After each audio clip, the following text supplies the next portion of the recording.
Hello, everybody, and welcome back to Just Roll It Already. I'm your host, Daryl. I'm your host, John. And I'm Kyle. Okay, and today we are dealing with the shop talk of metagaming. John, you have a very big beef with metagaming. What is it that you want to talk about? Specifically in metagaming, it's referring to when a player is anticipating the outcome of a decision based on knowledge they don't have in-game, i.e. they know that the effect of a spell will result in victory, or the result of a certain action will result in them somehow gaining an advantage, but the character would have absolutely no knowledge of it. Or at least an understanding how to predict it. Yeah, i.e. knowing a mechanic of how to break a wall. Yeah, or understanding the fact about, okay, this man is casting this spell. Okay, you said that prior he used a lightning bolt, which generally means he falls into the arcane, so therefore he can't be a druid or anything like that. And this is a person who has never had any experience in character with magic. Potentially, yeah, or especially if they have no experience with magic, then yeah. Okay, so taking things that they wouldn't know. Okay, and so what about how to deal with it? We already laid down what the problem is when people take the metagaming everything and pre-planning things that the character wouldn't know or how to react to. Well, it's a really hard discussion because you can't just change the rule arbitrarily, in my opinion, because just changing the rules to try and circumvent their knowledge of it seems like a really bad approach. The best way to counter metagaming is to create scenarios that don't allow metagaming. That's pretty difficult. Well, yeah. I mean, to not allow metagaming means that you have to know every variable of the situation, and you have to know what is player knowledge and what isn't. Mm-hmm. Okay, what's your take on it, Kyle? With metagaming, I don't see many ways that a DM, aside from calling out metagaming, can avoid it. Aside from that, it's kind of up to the player to decide in their head, well, would my character know this? Or how should my character act? Well, some people don't follow that, and some people are aware of it, some people are not aware of it. He who shall not be gamed always metagamed, every single time. Even rolling, he would sit there and demand that you roll on the table so that way he could see what you rolled prior, so that way he can counter your roll with the highest number. Mm-hmm. Or the way to counter it, because he'd sit there and look at it. It's for me, my experience with metagaming, it is difficult to find a way to, within reason, to stop it from being rampant in a game and destroying the experience. It is definitely a within player problem. DMs don't create metagame. They don't use metagame. It's a mostly player problem. Players that just want to win. That's the biggest issue. So you really it's then at that point you're creating a DM versus player scenario, which they're never really good, because then it becomes a competition, and right. then down to absolute warfare because everyone's trying to counter everyone else. Right, and it's mostly just everyone's out to get the DM, and then it becomes a huge issue. Well, what if players have problems with the metagaming? I mean, I don't typically like the idea of metagaming, and I had to condition myself a long time ago to break out of it, and it is hard, I have to admit. I mean, I know new players often would do it. Out of character knowledge, metagaming, whatever people call it today, it is a problem.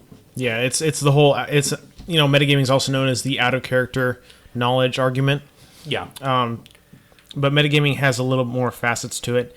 Metagaming is specifically knowledge of mechanics, not necessarily a knowledge of a subject or knowledge of because you can say out of character knowledge is like understanding how you make steel in an age before steel. Yeah, Bronze Age. But metagame is knowing what the break DC of a wall. It's kind of like that one time we were playing a Pathfinder game, and Big Rudy sat there and swore up and down that his character knew how to make a dirigible. Right. When even though in the setting I put it that this is a new technology that is very odd to you. And he said, oh, well, I know that hot air flows up easily and they look like they have fire, so therefore I assume that. And I would say, you're a magus. You don't have you use magic. You have no understanding of science. Yeah. You don't have knowledge science on your character sheet. It's knowledge arcane. Knowledge arcane, yeah. I mean, science in the setting was very new concept. Right. So the best way to counter metagame, in my opinion, is, again, to just counter the situation, because you don't allow for a situation where they can metagame. You give them an unknown material. You give them an unknown for a wall. It's an unknown material. You don't know what it is. Simple as that. If they're trying to break through, this is a lock you've never seen before, because then if they say something along the lines of, do I have experience with it? It's like, no, you don't. It's new. Make it new. That's the way to counter metagame. Okay, what do you have something to say? I was going to say, my favorite method of countering metagaming is create your own things. Kind of like John said, except redo the stats. Like create your own creatures, design your own spells. Change the lore and mythology of a certain thing. Yeah. That's what I did with that vampire game we're running right now. Yeah, make things unfamiliar. Yeah. Right, but you can't do it on the spot. You can't do this on the spot. Like if you throw, the CR6 vampire at somebody, say, right. Yeah. You can't just like arbitrarily, oh well, this one has versus the other one. So go off the beaten track, get off the books. Like get and off the content. track before it becomes an issue. Yeah. But for instance, say you were to throw a vampire at someone, they tried to use a light spell or day spell or something like that, and the vampire wasn't affected. Right. That would immediately throw them off. Like, whoa, what's up with this? This is a straight. I've never think seen this before. John and I had the discussion before too. We one time Big Rudy swore up and down a vampire could be hit by daylight spell, and we looked it up and it's like, no, it doesn't affect things that are sensitive to sunlight. It's just simply like a stronger version of flare. Yeah, it dazzles them. It dazzles them, but also based on the amount of light available to you. For example, a candlelight becomes torchlight becomes lamp becomes... Yeah, it raised the lumens 1 decibel, or basically raises the lumens 1 decibel. So to Yeah, speak. but just going off the concept, they think that something will succeed. You show them that it doesn't, or this creature's different than their original concepts. That completely throws them off, and they're again in the unknown. Well, then again, we have to do with one of the things that John always hammers down on is the consistency of that, Right. Of that to counter them. But even if you're saying you're playing a game that is by the book and everything, and this person comes out of the left field thing towards you, wouldn't it be okay for you to throw the hand down saying your character will have no idea or understanding how this works? Think like the character. Do you think that kind of approach works? The approach, no, but the idea behind it, yes. You don't want to throw down the gauntlet, literally, because if you throw it on your hand, you're literally throwing down the gauntlet with the player. You're challenging the player in a personal matter. So you don't want to challenge the player personally. You want to challenge them in the game. So the best way to do that, in my opinion, would have to be actually, I don't know. Just say this enemy is more powerful than anything you've faced before. Mm-hmm. Don't say you don't know anything about this. Say it's more challenging than anything you've ever faced before. Like, just the wording is the key to it.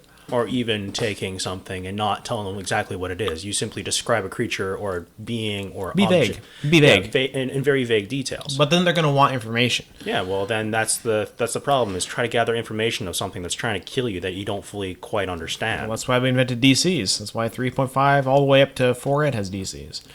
Well, actually, no. Should I say, the original all the way to 4.0 has DCs. Well, now it's that D&D Next is coming out, or D&D 5th, whatever people call it. I think challenge rating is going to be consistent and common in those type of sword and sorcery hack and slash combat heavy games. It's definitely going combat heavy, but it's modular now. What about a system dealing with metagaming, a system that doesn't deal with the heavy combat crunch and like percentile, let's say percentile intrigue and a dramatic game? Yeah, games that all follow under a curve rather than like Eclipse Phase or specifically any of the 3d6 or even 2d6, anything that has a middle ground, upper and lower. Well, I was thinking of anything that would be along the lines of World Darkness. World of Darkness, yeah, that one falls under a very specific success or failure. Yeah, but it's very like what you get on success or failure is actually pretty vague. Like because we're dealing with metagame in a game like that, especially since dramatics take a role in it. Mm-hmm. You have to really get him, force him to be in character. So based on the mechanisms of the game, right? The Deus Ex Machina of the system. Because if you know numbers and you can calculate numbers and you can figure out the best way to beat numbers, that's easy. But somebody who metagames that can metagame dramatically, it's hard to argue their numbers, essentially. Well, you're arguing logic at that point. Right. And logic is always hard to argue with. Yeah. Even if you throw it into a world that... I even created worlds that pretty much I say to them, the logic in this world, our world, does not apply to this world. Just because it has wings doesn't mean it flies. Just because the water looks safe to swim in doesn't mean it is. Maybe the fact of the matter, by going underground, you are going to die. Yeah, or something's different, or making something that's so unfamiliar to them that it might make it difficult for them to metagame it. Well, yeah, because if we're going, let's go back to the idea of making something new to avoid the metagame. Trying to make something new in a World Darkness setting or a dramatic setting, like what does it really affect? Possibly the mood, because World of Darkness falls under the mood of what you're attempting, because you can go anywhere from a traditional hack and slasher horror to a mysterious feel to it, like, I don't know, like X-Files to a degree, because they never quite fully explain what the hell goes on in that show. All you know is that they run across it in these weird situations, and then they deal with it, and by the end of it, none of them ever come to conclusions. Right. So the mysterious side of it could be what makes the World of Darkness system goes, because I mean, you go with the D20 system, which is designed heavy combat, as opposed to a game like World of Darkness, which falls under a very Dramatic event. Even Eclipse Phase, or even any percentile game, Call of Cthulhu even, falls more under the realistic approach of saying there's a certain amount of I guess the mechanics are so simple that it's hard to argue them. Yeah, I have to agree. It's the setting that you have to deal with. Yeah, So- it's more of it's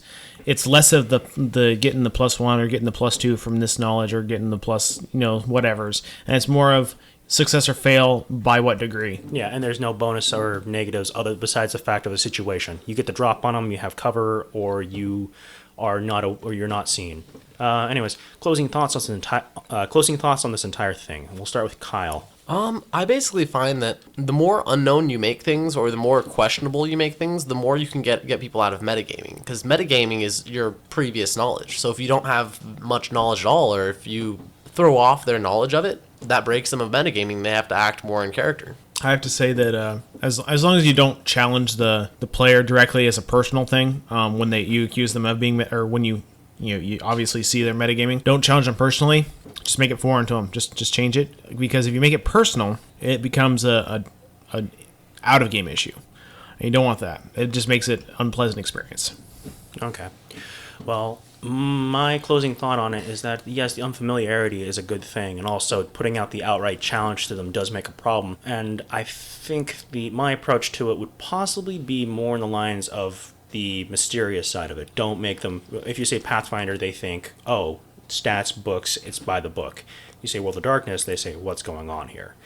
Well, just because a name evokes an idea doesn't mean that you have to marry it to what people think. And you gotta let people know prior that, hey, this is not your typical Pathfinder hack and slash. This is not the 4th ed D&D. We're not playing a Menser brown box Dungeons and Dragons really old let's all die here right now. This is a real game that I created, so therefore everything it doesn't apply. So kind of trying to just go off the beaten path and just enjoy something different. That's the way I see it. Absolutely. If you have any questions for us, like, comment, and subscribe below. And you can also email us our Gmail at justrollalready@gmail.com. But also, one more announcement. Currently, right now, we would like to extend the hand and offer for people to join us on the mics on those who wish to join it. If you want to be part of this for maybe a couple episodes here and there, or depending on what you can contribute, you can message me at on this channel, and we can work it out and see if we can come up with something to possibly get you on the mic sometime through Skype. I'm Daryl. I'm Kyle. And I'm John. Have a good day. Ba-da-ba-da-da-da. Oh.